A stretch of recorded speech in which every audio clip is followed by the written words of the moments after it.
Looking Forward Our Way podcast addresses today's critical issues affecting adults in Ohio. We focus on issues that affect our money and our neighborhoods. Our expert guests are here to provide the information and resources needed to address those challenges. We are looking forward our way. Hi, this is Brett. Central Ohio is often cited as one of the fastest growing areas of the country. We can attest to the constant traffic congestion and the lack of housing, noted examples of population growth. However, our region is actually in a sustainable growth pattern through the hard work of the Mid-Ohio Regional Planning Commission, or MORPC, and other agencies. Today's topic is going to focus on the planning process needed to ensure our regional growth continues in a very smooth and very sensible direction. Our guest expert is Adam Porr. He's the Research and Data Officer for MORPC. Thanks for joining us.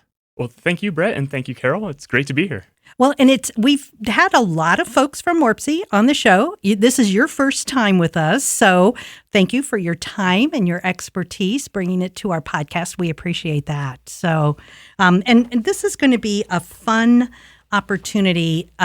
Although the big joke is that I'm the only one around here who likes data and numbers. So I'm glad you're here with me because you like data and numbers too. So that I do. Yes. So we're going to have a good time.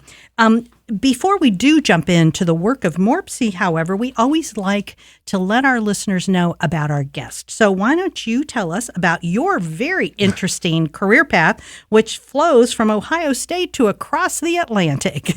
Of course. Well, it's a bit of a rambling story, but I'll try and keep it short. I think it is relevant. So I didn't start out as an urban planner, which is what I'm trained as now. I started out as an electrical and computer engineer. I got my bachelor's degree from OSU. During that time, I also worked as an intern at Battelle and did design engineering with them, and eventually was hired on full-time with them. And then one day, not long after I was hired on, I came home from work, and my wife came up to me and she said, "How would you like to move to London?" And it took me a minute to figure out she meant London, England. Yeah, we not London, Ohio. Or London, Ontario. Yeah, right. Yeah. We had not talked about living overseas previously, so it kind of caught me off guard. But it turns out she had applied for a job and had been offered a job in London, and it was an opportunity we couldn't refuse. And so I left my job at Battelle. We sold our house. We packed all of our stuff into 4 suitcases and went to London. And she worked as a teacher. I worked as in IT for a visual effects firm. So a little bit of a deviation there, even from my electrical engineering background. But it was my first experience living in a big city. It was my first experience not owning a car. It was my first experience being a renter in a non-student environment. And so it really opened my eyes to a way of living that I just hadn't experienced before growing up in the suburbs of Central Ohio. And so we spent about a year there. I did some traveling and working there. And then we came back to Central Ohio about the time the Great Recession happened. And I, once again, resumed my career at Battelle as an engineer. But eventually, and it was great. I really liked the work. I really loved the people I was working with. But eventually I felt called to do something that was a little bit more connected to the local community. And so it was about that time that I discovered urban planning. I didn't know that existed as a career. And did some self-study in urban planning and eventually decided that was what I wanted to do. And so went back to school, got my master's in urban planning, and had the great fortune to meet Professor Harvey Miller, who's a geography professor at OSU. He also runs the Center for Urban and Regional Analysis. Mm-hmm. So concurrently with my degree, I worked with Dr. Miller and got to learn all sorts of things about working with data and spatial data in an urban setting. And that's kind of what turned me on to the work that I'm doing now. That work also was super interesting. Harvey is my friend and mentor, but eventually I decided that I wanted to do something that was a little bit more concrete. And so I started looking for opportunities and found this one at MORPC. So I'm currently employed there as the Research and Data Officer. And it's kind of the perfect synthesis of all the things I've done in the past. I actually lean pretty heavily on my engineering work. I would think so. My background is urban sociology, which is certainly not at all the technical building a building kind of thing. But I would think that engineering background has really added to what you can provide in your field. I think so. And it's there's plenty of engineers at MORPC, but many of them are civil engineers or transportation engineers. I think I'm the only electrical engineer there. So bring a little different perspective. Yeah. So, we've had MORPC guests on in the past, and we've spotlighted. So it's a very important link in promoting the growth of our region. By supporting collaborative planning, MORPC assists local communities to create the infrastructure needed for sustainable growth. Yet, many residents of our area have never heard of MORPC or the great work it accomplishes, which, again, I guess that's, to its credit, it's in the background doing the best job it can, though, too. But it's also nice to know, give credit where credit's due. Can you explain the work of MORPC and the issues included when we are focusing on regional growth? Sure thing. Yeah, that's a great question. I guess I shouldn't be surprised that folks don't know MORPC, because I didn't either until I entered the planning sphere. But MORPC is obviously very well known amongst planners. So we have kind of two main functions. One is that we are the Metropolitan Planning Organization for Central Ohio. And what that means is we are the entity designated to coordinate transportation planning for the region. And so we coordinate the efforts of local government and to come up with plans, and then seek funding for those plans, federal funding. So that's one aspect. The other aspect is we are a council of governments, which means that unlike in some regions where the MORPC of the region is a legislative body or a regulatory body, MORPC is not like that. If you want to be part of the Council of Governments, it's an opt-in situation, and our members pay dues in proportion to their population. And so we don't get to tell anyone what to do.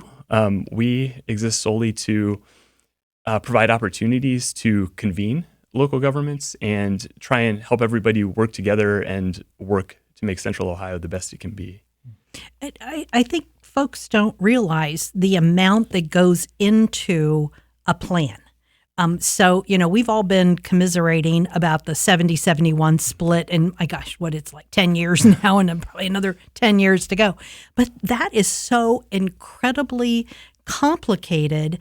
And the alternative is for the government to come in and say, well, we're just going to close 71 and you're out of luck, and you're not going to be able to drive through Columbus on 71 until we're done. Well, you can't do that. Not only does Columbus need 71 to be open, but everybody else in the country what is it? Columbus is within like 3/4 of the population or something. It's everybody comes through here. So it has such a really important role.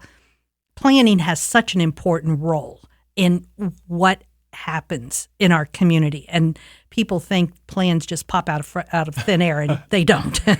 they don't. So wonderful. Are there any other things that you want to mention about what MORPC does? Sure, absolutely. Our work is actually quite broad. So transportation planning is the historical reason for the existence of MORPC and the core of what we do. But we also work in sustainability. So we have an air quality monitoring program where we alert people if there are hazardous air quality conditions in the region. And we also have deployed a network of what I would call citizen science, purple air quality sensors. So there are volunteers around Franklin County who have hosted these things for us, and they're constantly collecting data on air quality. And it's providing a much more geographically distributed sense of what the air quality in the region is. Mm-hmm. So that's pretty cool. We do work with renewable energy, with alternative fuels, electric vehicle charging, housing. We have a great home weatherization program that is a service we provide to, I forget what the exact requirements are, but to low-income residents of the area to basically make their homes more resistant to weather and more energy efficient. And all of this is done at no cost to them. And so it's a way to help out those folks and also to improve our energy efficiency as a region. Right. I mean, it's not only a health issue, but it's that the individual saves money on utility costs, and in so doing, then makes us a more sustainable city. Yeah, absolutely. So, wonderful. You know, it when you were talking about the air quality, way back when we first started the podcast, we had the Breathing Association come in. You don't even realize how many people are impacted by air quality levels. It's, folks who have asthma, older adults, people who have COPD. It's important information. It's more than just a little note on your local weather channel, that kind of thing. So, we've had the opportunity to work with MORPC on a lot of different projects. I was part of a project when I was the Director of Employment for Seniors many years ago. The experience and the knowledge that MORPC brings to a program is incredible. But it also looks at funding resources, which is important in all of these projects that we've got going on. Can you give our audience a glimpse of some of the major programs that MORPC has supported, like we talked about 7071? Sure, of course. I failed to mention earlier that associated with our transportation planning function, we create two major transportation plans. One is the Metropolitan Transportation Plan, which is very forward-looking. It looks out 20 to 25 years and basically comes up with a vision for the transportation needs for the region using estimates of population, demographics, workforce, stuff like that, and forecasts of those things as inputs. And that's kind of where my team comes in. And then we also do the Transportation Improvement Program, which is a plan that is revised every 2 years and looks forward 4 years. And so that takes a subset of those vision elements from the MTP and says we're going to focus on these in the next 4 years. And so in order for a transportation investment in the region to be funded with federal dollars, it has to be on that list. And so as you can imagine, there's lots of communities in Central Ohio. Everyone has their own set of priorities. And so it's part of MORPC's job to bring all those folks together to get everyone on the same page about like what would work best for the region and make sure everyone is being treated fairly in that process. The number of projects that likely need to be done in our metropolitan area are how many times more than the money that's available. And so I'm always complaining about Delaware County. I live in Delaware County, north of Columbus, north of Polaris Parkway. It's one of the fastest growing counties in the state. And yet we are all living off of 2-lane old county roads. Yeah. And I keep saying, how could they plan all of these houses? And now I can't get out of my complex because all the roads are under construction. Is that what's going on? There's just not enough money. Well, yeah, part of it is about choosing priorities. I think part of it is also that there's different parties involved with planning different things. Mm-hmm. So MORPC, we focus on planning for transportation, but if you consider housing, we don't do housing planning, right? We don't do land use planning. These are handled by local governments. And so, ODOT does their own transportation planning, Ohio Department of Transportation. There's county governments involved. So I think everyone's trying to work together, and that's, again, part of our role. But sometimes things get out of sync, and sometimes it's hard to predict. Like the amount of growth that's happening in Delaware, and especially Delaware is the fastest growing county in Central Ohio. But Union County is also growing very fast. And I think that growth has ramped up more recently and more quickly. And so that might have caught planners off guard. Mm-hmm. Speaking of the growth, so, there's extensive information that's been gathered and distributed on the population growth of the region. The 15-county region is expected to grow by more than 726,000 people, reaching 3.15 million people. Franklin County is going to account for half of that growth. Could you talk about what's going on in our neighborhoods to account for this tremendous growth? Yeah, sure thing. You're absolutely right. Franklin County we expect Franklin County to absorb about half the growth and to absorb the highest number of people. Franklin County is actually the 8th fastest growing in the region. So Franklin County is not growing that fast in terms of the growth rate. The outlying counties are growing a little bit faster in proportional terms.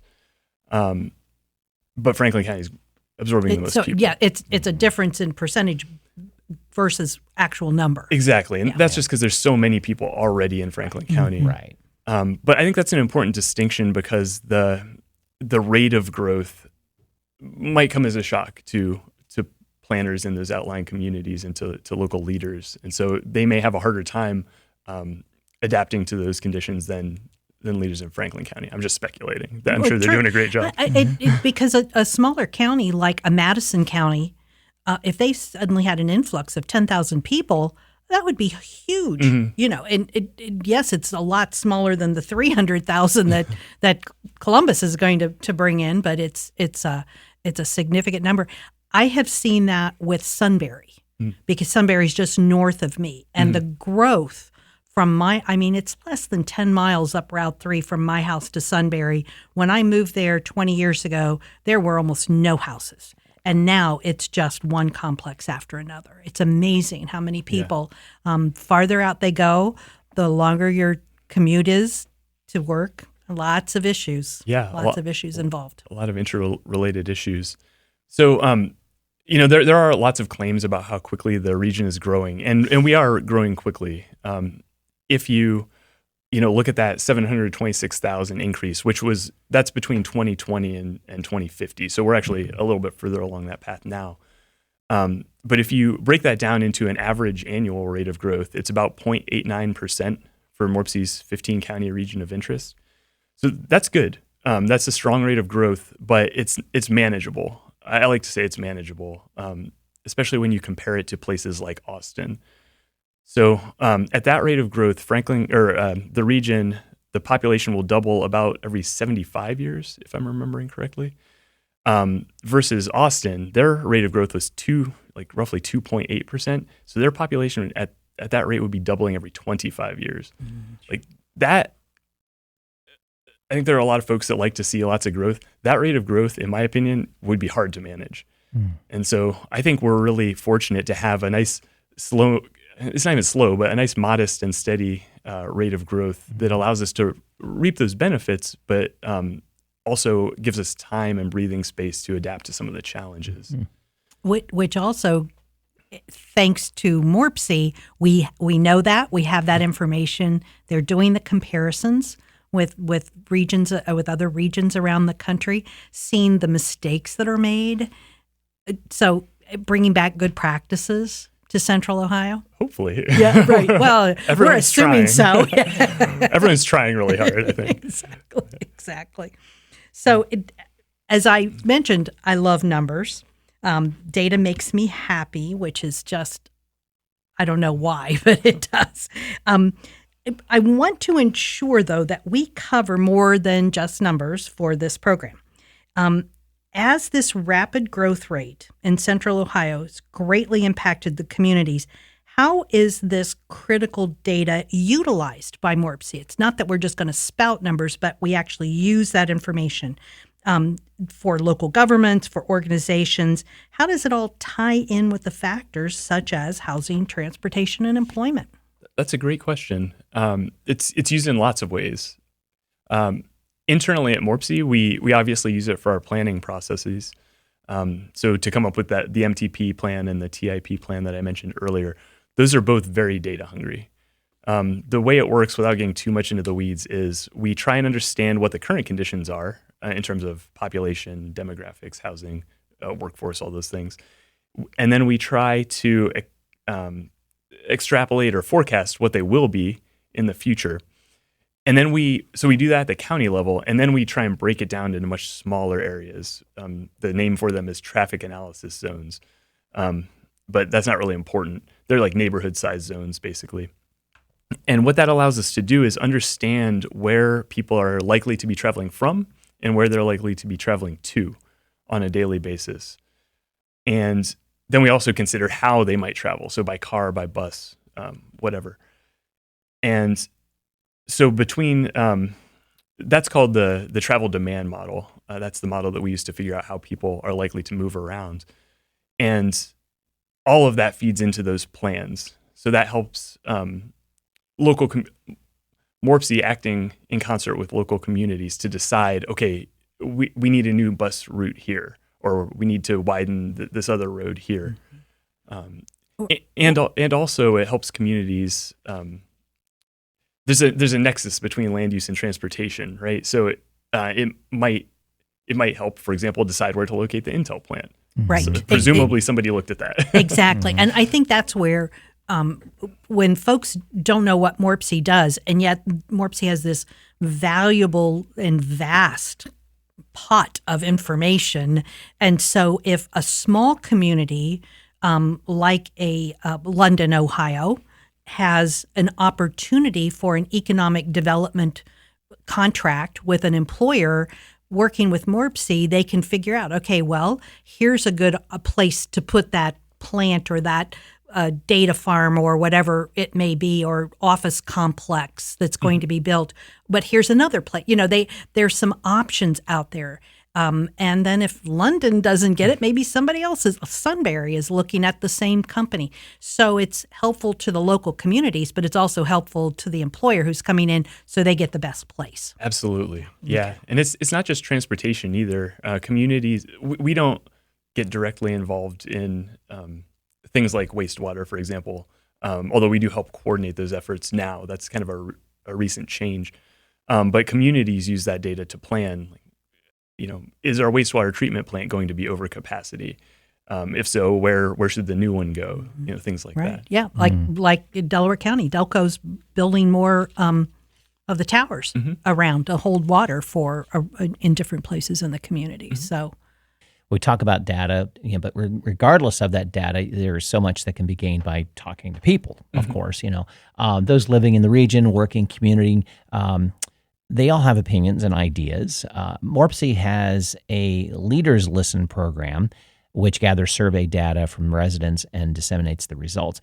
Can you give us some more details on the process or any other opportunities for feedback? Plus, how is that data collected, analyzed, and then circulated? Yeah, thank you so much for asking about this. This is a relatively new thing that we started doing in 2023. Leaders Listen is a survey series, so we tend to release them annually, although we did have 2 of them in 2024, I think. And it's released via a web survey, basically, and it's open to anyone who wants to participate. We would like to see at least 2,000 responses that are distributed kind of in a representative fashion amongst the counties in the MORPC area to make sure we're accounting for everyone's perspectives. And so we do this basically once a year, and there are a set of core questions that we try and keep consistent from year to year. And the idea there is we'd like to see how people's attitudes are changing over time to see if we're improving, hopefully. But also we ask, each survey has a special focus area. So the first one in 2023 was about transportation. In 2024, I think we issued 2 surveys, one on housing and one on sustainability. Last year, we had one on economic development, and now we're preparing for our next one, which will again be about sustainability. So we're going to revisit some of those topics. That will be ready to receive responses on September 30th. We'll release that in conjunction with our Summit on Sustainability, which is one of our annual events. And then we'll collect responses for a few months, and then analyze the results so that we can prepare a report to be shared at our on our State of the Region event, which is in March. And how do people end up getting those surveys? Are they on a list or? Through a lot of different channels. So MORPC kind of has a standard set of channels, including all the usual things, press releases, social media. We have a monthly newsletter that I would highly encourage everyone to subscribe to. Sorry, it's biweekly, actually, called the eSource. that kind of fills you in on the biggest things at MORPC. We also presented at commission so that our audience, commission is our member governments. So we can reach out to our member governments that way. And we also have lots of other working groups and things like that. But also through forums such as this, we would like to see lots of participation, not just in Leaders Listen, but in all of the feedback opportunities that we have for our projects. Is that survey available online then on the website? Yes. Yeah, okay. Yep. Okay. So you can find it via MORPC's website. The URL is morpc.org/leaderslisten. Okay. And there's no active one right now, but all the older reports are there. Gotcha. Okay. Is there, you said people could get on the newsletter. Do they get then a notice that the survey's available so Yes. they'll know to go in? Yep. Okay. Yep. So what are the challenges about finding people to do this? I mean, you don't want somebody to just fill out a survey just because they want to take up time in their day. You want people to have thought through the issues and kind of have a feel for what they want in their community. Is there an educational part of this? Yes. That's actually a really tricky challenge when it comes to planning. And it's something I didn't fully appreciate till I started in this work. But there's actually many challenges reaching out to people. There's the kind of the logistical barriers that you might expect. Like, if you have a meeting, for example, and you're trying to get feedback through a meeting format, when do you hold it to make sure that most people can come? If you do it in the evening, what about second shift workers? What about people with children? What about people who just don't have, discretionary time in their day to do those sorts of things? There's also sort of technical challenges like what you alluded to. Some of these issues are very complex. They don't distill well into a 10-word question, So many of them require a contextual background. And that goes both ways too. The person asking the question or seeking the feedback needs to have the context about the audience that they're trying to get the information to work with to get the information from. And then the person who's providing the information may need to have the context to answer the question. So it's really tricky. I don't know that as a discipline, the planning discipline, I don't think we've solved it yet, but we are making improvements. For example, now we can use technology in different ways to reduce some of those barriers. One way that MORPC collects data is using interactive web maps. And so this allows people to go to a website and scroll through a map like a Google map, essentially. But you can place points of interest on the map and then add comments to them. And this is great for us because it eliminates administrative barriers. It allows us to collect and process more data because we get data in digital form and it's pre-located and all sorts of things like that. But it adds a technical barrier for folks who aren't comfortable using that format or who don't have an internet-enabled device. And so I think the best we can do is just try to offer a variety of opportunities and try and meet people where they are as best we can. Right. Well, and I think, too, that individuals, particularly if they are in the midst of an issue in their community or their neighborhood, also need to take the steps of talking to somebody at MORPC. In the work I've done, I know the MORPC folks are begging for information. They want to talk to you. They want to get more information. Surveying is not easy, and in all of our disciplines, we have wrestled with. Does this question make sense? I can't tell you how many times I've written a survey question and the data that comes back is like, that wasn't my question. Where did that come from? So it isn't easy, but it is also our responsibility as a citizen to try to make our opinions known. Is there a way to easily contact MORPC? If I want to be on the survey, but I have no internet access. Can they call and leave you that message? Yeah, Okay. yeah, absolutely. I don't know that number offhand. Right.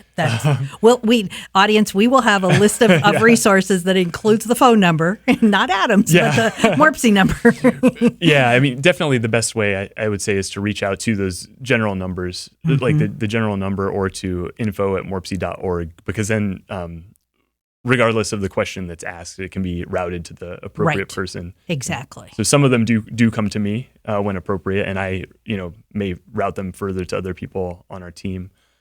Speaking of which, I should mention that about the complexity of generating survey questions and things like that. I really would like to give a shout out to my colleagues, Dave Dixon, and especially to Ethan Hugg, who, among many other people at MORPC, are like really instrumental in putting that survey, the Leaders Listen survey, together, and I think do a great job coming up with those questions. Mm-hmm.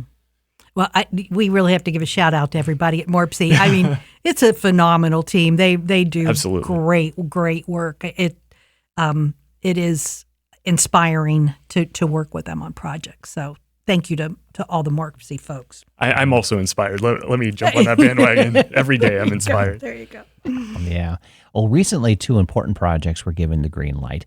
And quite frankly, I was surprised it was. I think it's now, Columbus is finally waking up and realizing, okay, we got to get some stuff done. LinkUS program was approved via the levy to expand CODA transportation, and the city of Columbus began the Zone In program, updating the zoning for building codes.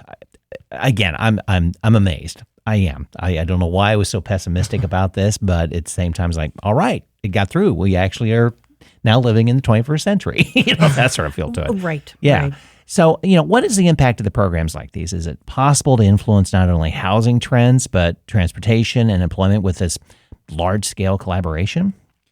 I think so. Yeah. And I agree. I was not optimistic either. Yeah.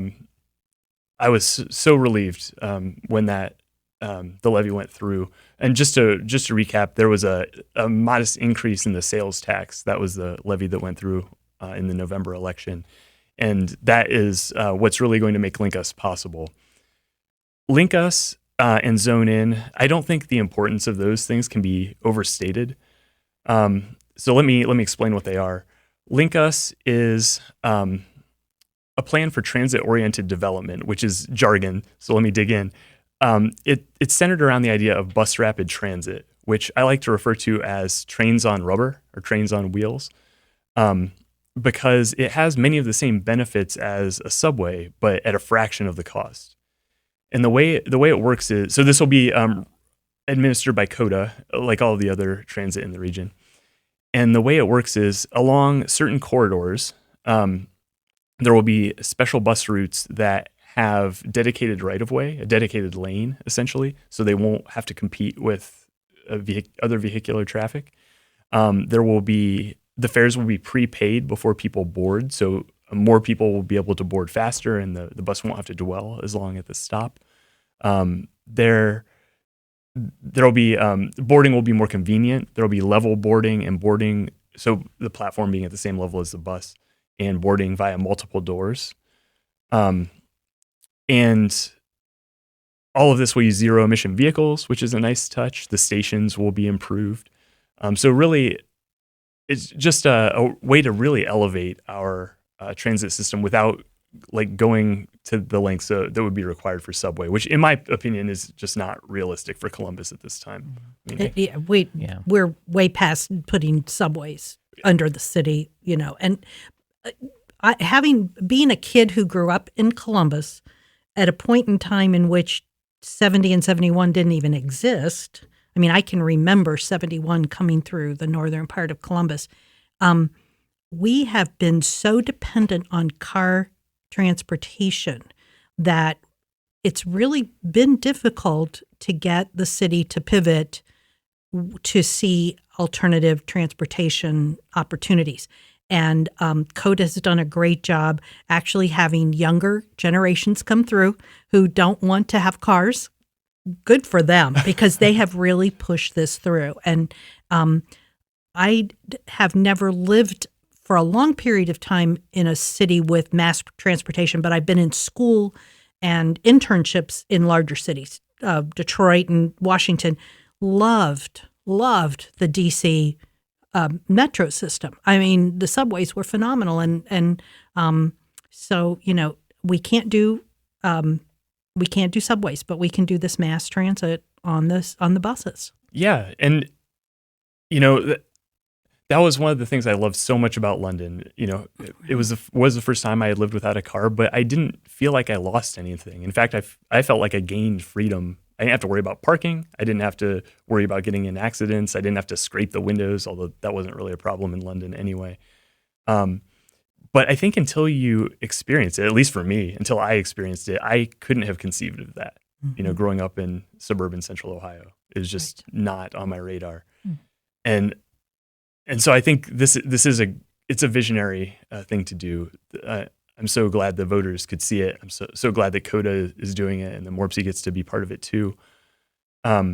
There's actually more to it than just the bus rapid transit, and this all works together. There's also what we call transit supportive infrastructure, which is basically providing the means to get people to the rapid transit stations and other bus stations by improving the sidewalks, improving multi-use paths, improving bike lanes on the streets, things like that. So that's really important, because if people can't get to the bus, it doesn't matter how great it is. The other part of transit-oriented development is, and this is where Zone In comes in. I'll describe that in more detail in a minute, but the idea of concentrating development along those corridors where you have good transit. They work in tandem because people who choose to live in those places know that they won't have to rely as much on their car and can choose transit more easily. And that's a benefit not just for them. It's a benefit for everybody, because repeated studies have shown that taking even a small number of vehicles off the road, for example, by people taking transit instead, dramatically reduces congestion. So all the other drivers benefit as well, if even a small number of people change mode to bike or bus or whatever. Well, and the notion of transportation is to get people to work. And if you're building up the infrastructure of on those mass transit lines, it's not just to get to have housing there, but it's you'll have other opportunities for employment there too. Absolutely, yeah. I should have mentioned that too. That's a great insight. Yeah, housing, jobs, services, all sorts of things. Yeah, that's a good point too. Services, doctors' offices, or the little mini clinics and those kinds of things that could be easier for people to get to. Yeah, and I think aside from the transit-oriented corridors, that's going to be important everywhere in Central Ohio. I think in general we're going to need to build houses close to jobs and services close to existing houses, all of that close to transit and other mass transportation facilities, because roads don't scale. Roads fill up with cars. Cars can only get so much smaller, and even with like the platooning and things that supposedly will come with autonomous vehicles, there's still a space constraint on the road. And again, with the repeated studies, other studies have shown that adding additional lanes to roads at best improves congestion for a short time. Sometimes it doesn't improve congestion at all, because people recognize that the congestion has been reduced and immediately fill the void. Right. Well, and as I complained to one of your colleagues at MORPC, every time they build a road, it ends up merging to something else. And so it's like, it doesn't matter that there's another half a road there, because you still have to merge onto the one that's packed. And nobody in this town knows how to merge. Are you sure you weren't an engineer in a previous I know, I'm telling you. As I said, I complained to one of your colleagues, and I just looked at her and I go, which moron figured out that the road from Gemini onto 71 ends at like 10 feet once you get on? It's like there's no merge place. There's nowhere to go. Yeah. It's awful. It is awful. So anyway, this is why I love the MORPC folks coming. So I don't fill out the surveys. I just tell you guys directly. That's your privilege. Yeah. Exactly. Well, so we talked about LinkUS. How about Zone In? Yes. Thank you for bringing me back to that. So Zone In, and I should qualify this by saying Zone In is an initiative of the City of Columbus. I don't work for the City of Columbus, so I can't speak for the city. I am a resident of Columbus, and I do own a home in a location that probably will eventually be affected by Zone In. So it is something of great interest to me. But in a nutshell, what it is that the city has a zoning code for non-planners and other folks who may not know what a zoning code is. It basically is a means by which the city can dictate what can and can't be done with a property. And these emerged in the early 20th century in response to some properties were creating nuisances that were impacting other properties. And so rather than litigate everything through lawsuits, they said, well, let's just try and separate incompatible uses and prevent these things from happening. So that's how zoning codes came about. The Columbus zoning code hasn't been significantly rewritten in 70 years. So historically, zoning codes have been very focused on separation of uses.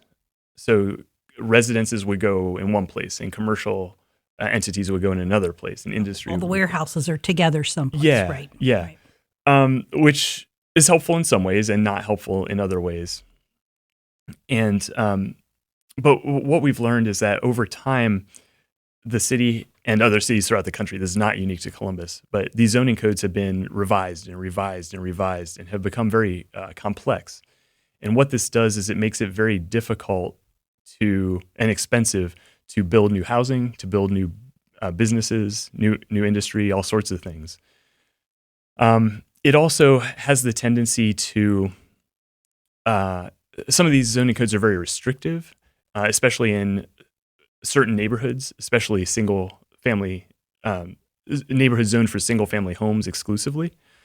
And so what this does is it kind of locks those neighborhoods in a certain state and exempts them from any change, which is perhaps great for the people that live there. People might really appreciate their community not changing, but it has the maybe undesirable effect of forcing all of that change somewhere else. And because many of those neighborhoods were inaccessible, especially to low-income folks, to people of color, there's some equity aspects to this as well. So the part of what Zone In hopes to do is to create conditions that would make it easier to build more homes, more businesses, in a way while still protecting adjacent property owners. So they're not doing away with that. They're trying to balance those needs.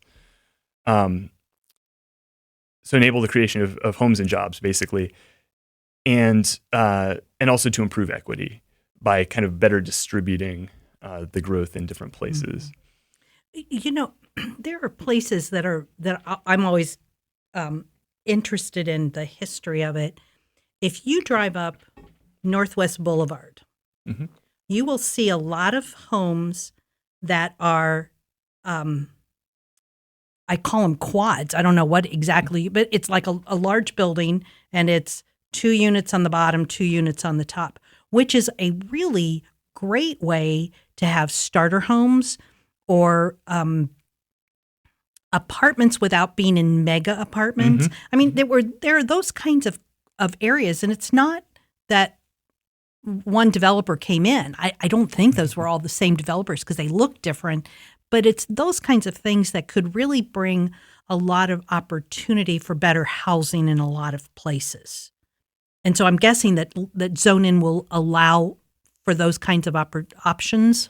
Hopefully, yeah. I love this topic. This is one of my favorite topics. I own a duplex in Clintonville, so I'm a big advocate for what's known as missing middle housing, Mm-hmm. which includes. So missing middle refers to it's kind of the middle between single family homes and large many-unit apartment buildings, and includes duplexes, triplexes, quads, townhouses, things like that. In many neighborhoods, or I'll just say in some neighborhoods at least, a duplex or a quad can be indistinguishable from the single family home next door. So for people interested in kind of preserving the character of their neighborhood, that might be a good option for allowing more people to live there without really just changing the character. And these sorts of buildings were very common, especially pre-World War II. they're very conducive to transit-oriented development because they're a smaller footprint and people can walk to transit more easily. But what ultimately happened is the zoning codes created neighborhoods that were exclusively single-family homes, and so if you own a property in such a neighborhood, it's illegal for you to say convert your single-family home to a duplex or to add what might be known as a granny flat or a mother-in-law suite. Yeah, I'm banking on one of those. one of the cousins has to come up with a mother-in-law suite for me. Yeah, and that's a great solution. And or a little mini house. Yeah, I'll take one of those. Yeah. Well, when my parents were growing up in that Milo Grogan area, which would be 5th and Cleveland Avenue, you'd have a regular single-family home, and then you'd have a duplex a double next to it. But what that did, it gave the owner the opportunity to rent the other side, so it helped their home ownership, but it also had a family in a house as opposed to a small apartment. And they were more in a neighborhood as opposed to an apartment complex. So those kinds of options aren't out there anymore, and that's what I'm hoping that Zone In will do. Yeah. And to get back to your question, Zone In they're taking a phased approach to it. So the first phase is focused on specific corridors, what might be called like main streets, such as Main Street, East Main Street, Main Street generally throughout Columbus, Broad Street, Olentangy River Road. Not coincidentally, all of those streets are also LinkUS corridors because these things work in tandem, right? So that was no accident. No, thank goodness. Yeah, that was.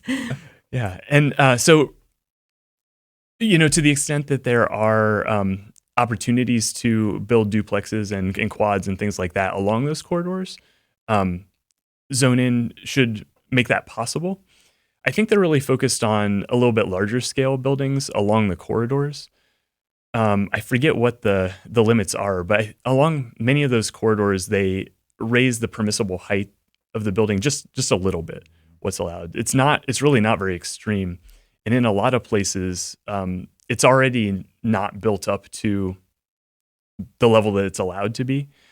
But I think one of the advantages of increasing a little bit more is developers could maybe get a better return on their investment by building a few more units. So maybe that makes it possible. I don't think people realize how flat Columbus really is. I mean, we don't have a lot of really huge skyscrapers downtown, but even when you're looking around town, you could go for a long distance before you're seeing anything above 4 or 5 floors. Yeah. And I think Zone In was pretty sensitive to not allowing drastic changes it's certainly not encouraging drastic changes. And so that was one thing I appreciated about it.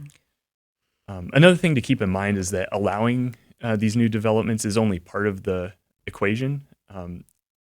Actually seeing that change, realizing that change is also dependent on someone choosing to do that development. Developers, is that what you're saying? Yeah, okay. exactly. Or I mean, I suppose an individual can also be a developer. I think often we think of big developers, big companies when we think about developers today. But individuals and small developers historically were a very important contributor to new housing construction, especially. And the increasing complexity of the zoning code and regulatory hurdles and things like that have made it a little bit more difficult for those folks who may not have as deep pockets as the big developers. And so I'm hopeful that kind of reducing that complexity, providing more certainty in the permitting process will encourage more small developers. Well, I'm going to pivot this just a little bit. We've talked about issues on transportation, issues on building and housing, but we have a lot of organizations in Central Ohio who help and support housing opportunities for people. I mean, we are desperate for housing. The Affordable Housing Alliance of Central Ohio is one such organization, and we've actually had them here with us talking about housing.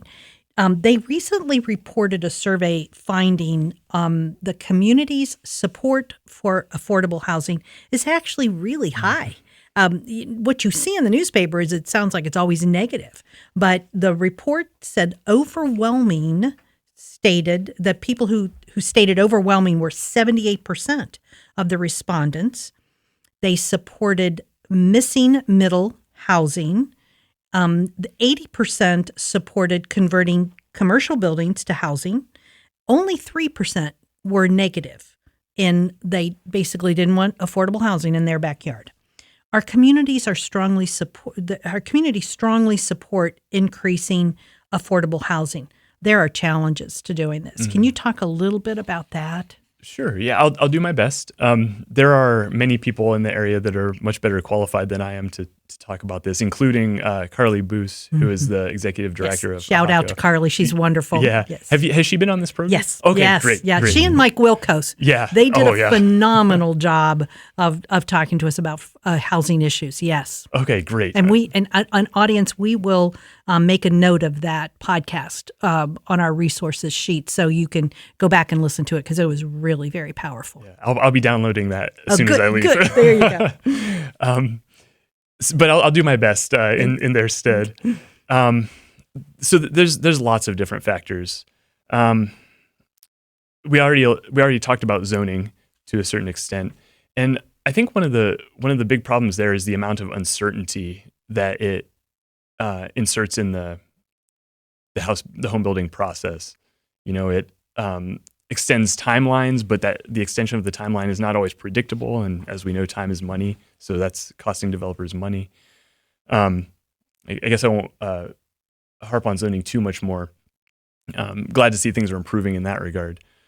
Building codes may also pose a challenge. Building codes are well-intentioned, obviously. They're meant to protect people from safety hazards and things like that. But there's some trade-offs involved. Many of them have evolved from a time when we didn't have the same technologies that we do now. So, for example, some building codes require 2 sets of stairwells in apartment buildings, which makes sense, right? If you didn't have a sprinkler system, that gives people 2 means of egress instead of just 1. But now we have more sophisticated sprinkler systems and alarm systems and things like that. That's not to say we should get rid of the second stairwell, but we have to at least acknowledge the trade-off, right? That space that's being occupied by stairwell could be occupied by units, right? So it makes the construction cost per unit more expensive. There's another thing I don't like to think about it, but I would encourage people to think about related to building codes, which is, homelessness and living in substandard housing that already exists, and so maybe may not be compliant with all the building codes. That also poses safety hazards, right? So if by making housing expensive to build through onerous zoning codes, we force people into homelessness or we force them into older substandard buildings, that's a safety problem too. And so again, not saying building codes are bad. I think there's just trade-offs that we need to be thoughtful about. So maybe there's some room for improvement there too. With all the recent inflation and just cost increases generally, it's become more expensive to build. So labor is more expensive, materials are more expensive. Developers need to make a profit, right? Most developers, there are some nonprofit developers, but even they are faced with constraints. And so it's the development has to pencil out, as they say, right? And if it doesn't, if a developer can't afford to build a quad because it just doesn't pencil out for some reason, then they won't, right? They'll build a single family home, or they'll build a 5/1, 4 stories of residential over retail, something like that. And those things are great too, but it reduces our options. I would think too that developers have to have a pot of money to start with. And so the investors might push what they are more comfortable with, the kinds of housing they're more comfortable with. They are used to single family homes. That's what they're going to invest in. So developers have to go go to a well somewhere with dollars. They can't start with nothing. Yeah.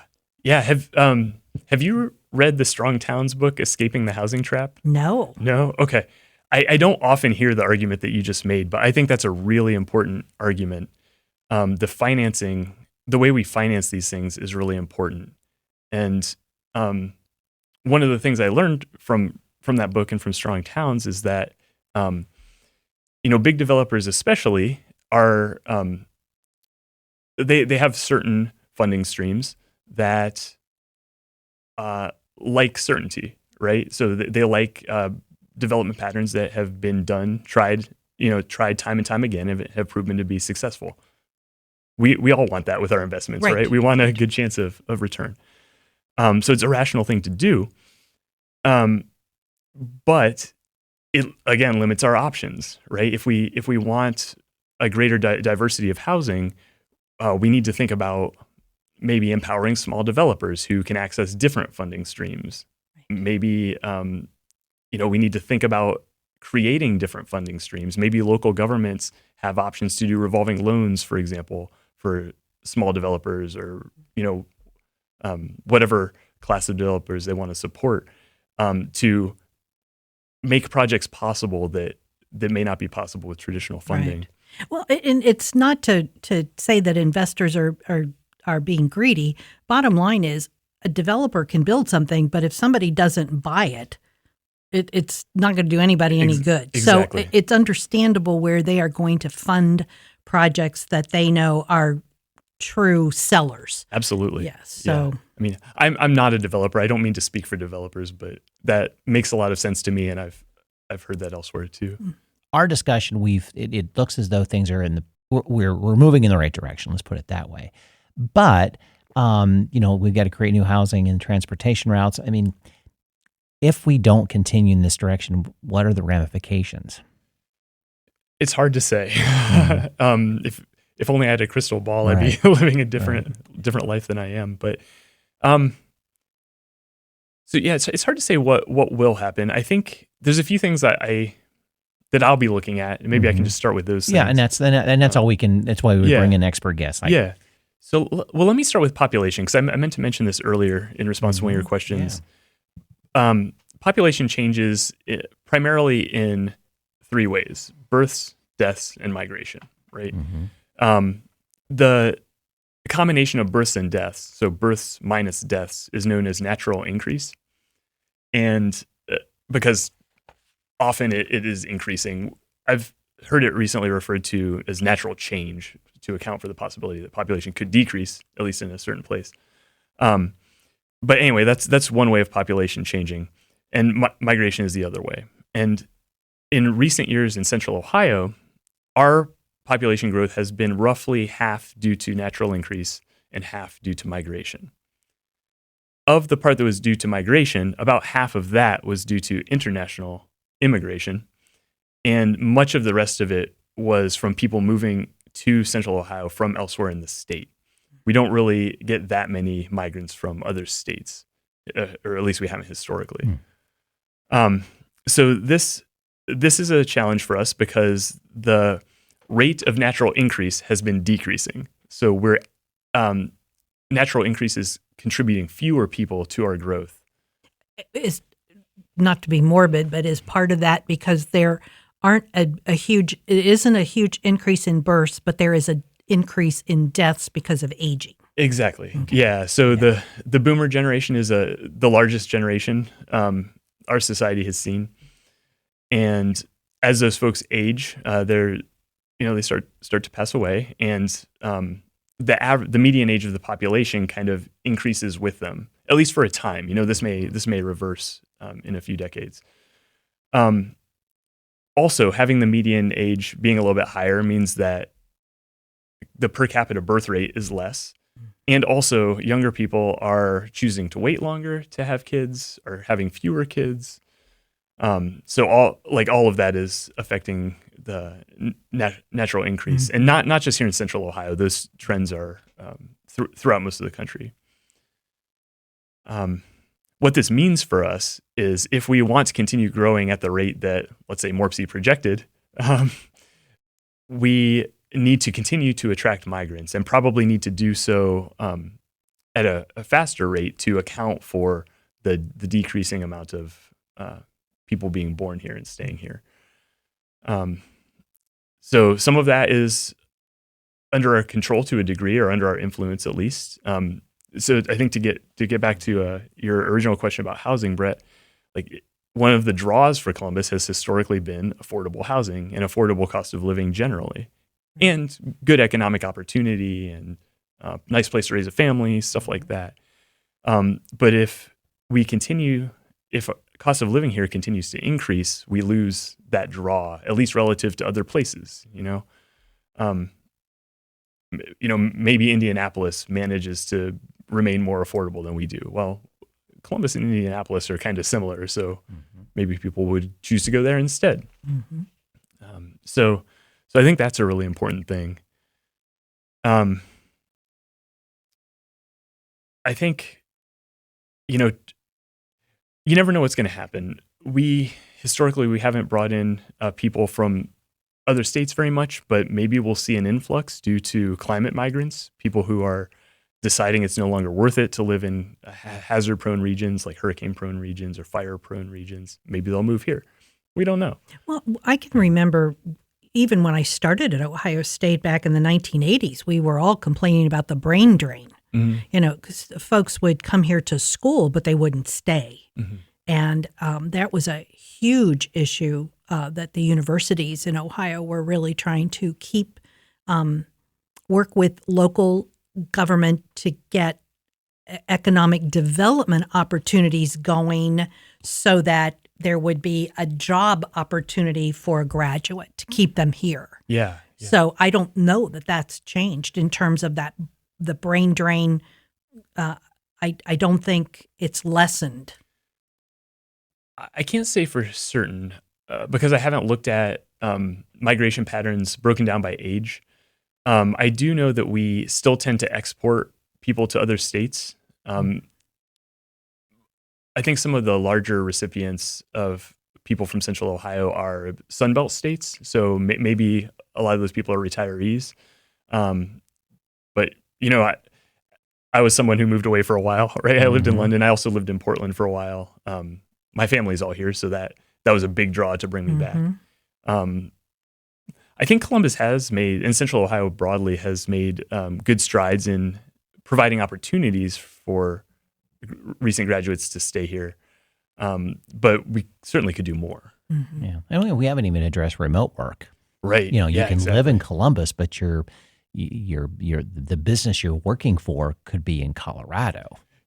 Ultimately, or an East Coast, or a very expensive so the place attraction to live. Here is it's economical to live here, but I don't want to live in Portland because the business I work for is in Portland, right? Sort of thing, and they recognize that, and it's like, okay, we'll work with you remotely, and I don't think that percentage, it can't be that tremendously high, but it can only increase. I don't think it's going to decrease. I would think so. I think we are seeing a little bit of the pendulum swing after COVID, because everyone was remote during COVID that could be.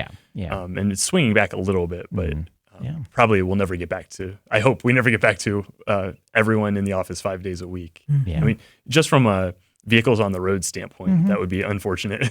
I do remember liking transportation during COVID. You could get anywhere, anytime, and a lot less than it takes now to get downtown. That's for sure.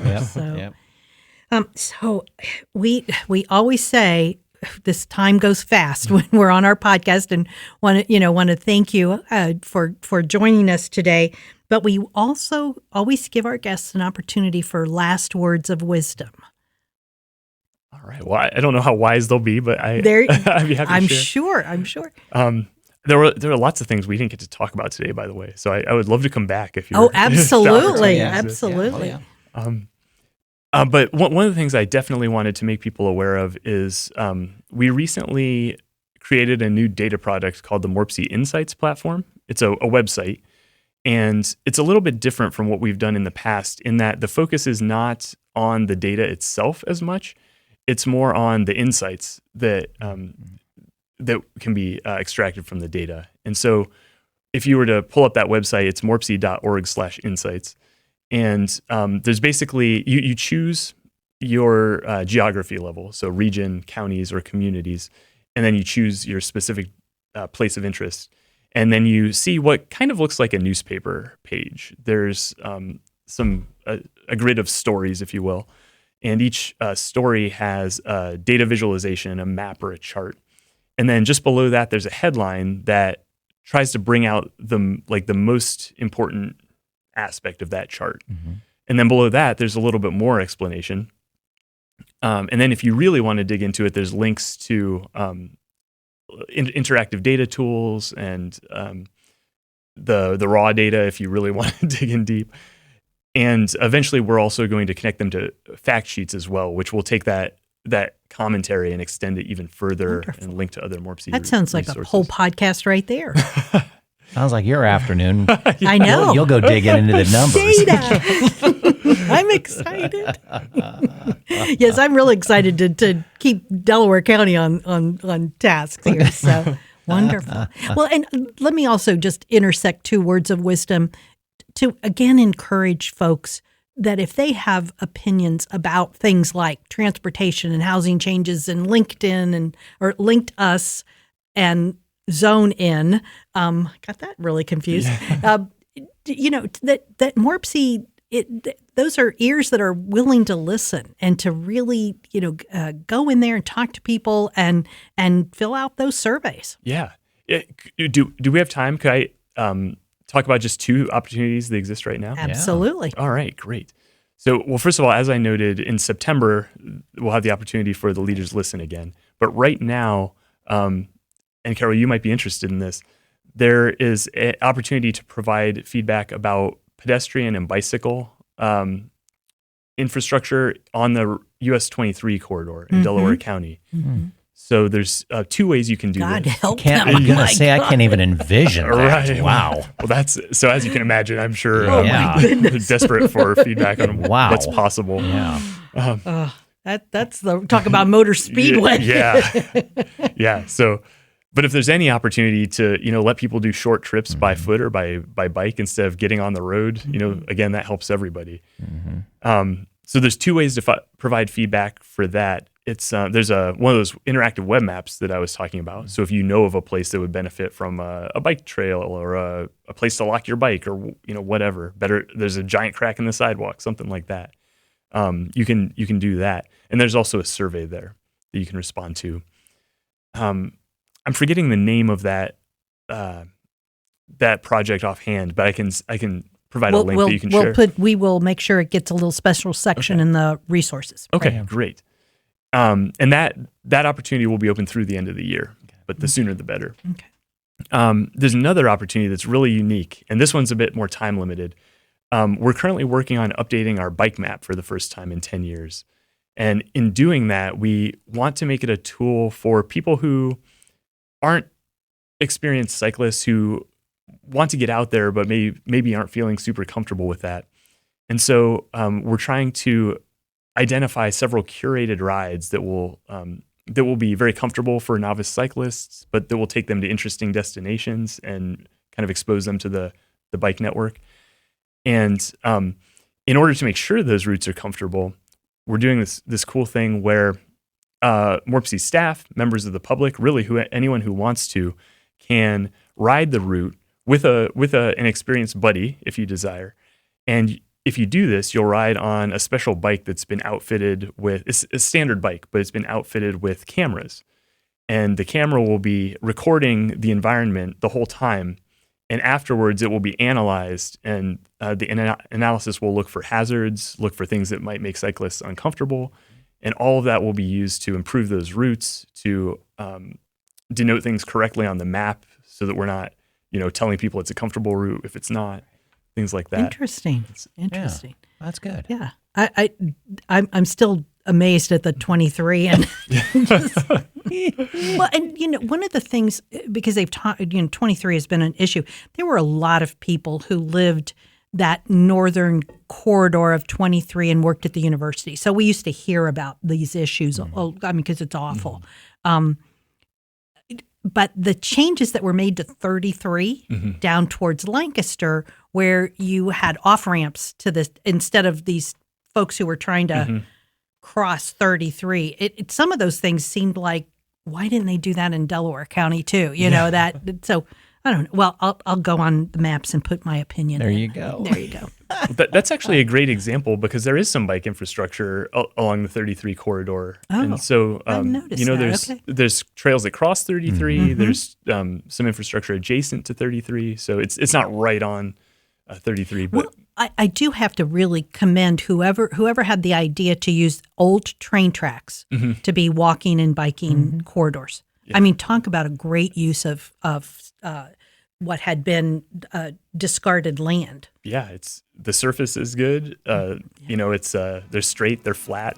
Exactly. Right. Exactly. So. Well, many thanks to our expert guest, Adam Porr, Research and Data Officer for the Mid-Ohio Regional Planning Commission, for joining us today. Listeners, thank you for joining us as well. You're going to find contact information and resources we discussed in the podcast show notes and on our website at lookingforwardourway.com. And we are looking forward to hearing your feedback on this or any of our other podcast episodes. The views and opinions expressed by the experts interviewed on this podcast are their own and don't necessarily reflect the views of the podcast hosts or any affiliated organizations. The information provided in these interviews is for general informational purposes only and should not be considered as professional advice. Listeners are encouraged to consult with qualified professionals for specific advice or information related to their individual circumstances. The podcast host and producers don't endorse or guarantee the accuracy, completeness, or reliability of any information provided by the experts interviewed. Listener discretion is advised.